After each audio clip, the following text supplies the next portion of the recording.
Welcome back to CodeChef. What if you had to grade students? A for 90 plus, B for 80 plus, and so on.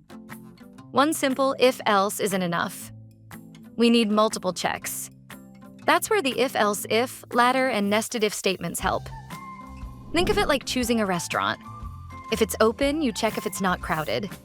If it's not crowded, you check if it serves your favorite dish. That's a nested if. And if you're comparing multiple grades, that's an if-else-if ladder.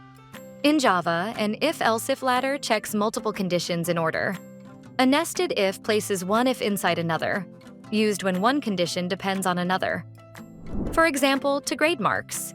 If marks are 85, Java checks each condition top to bottom.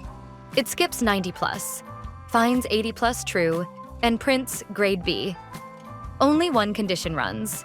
Use if-else-if when you have several exclusive outcomes.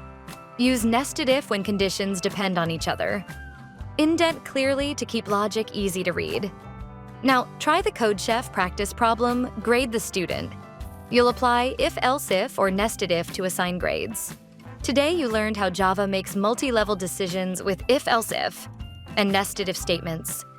Keep coding, keep improving. Code. Debug, repeat. Build mastery with CodeChef.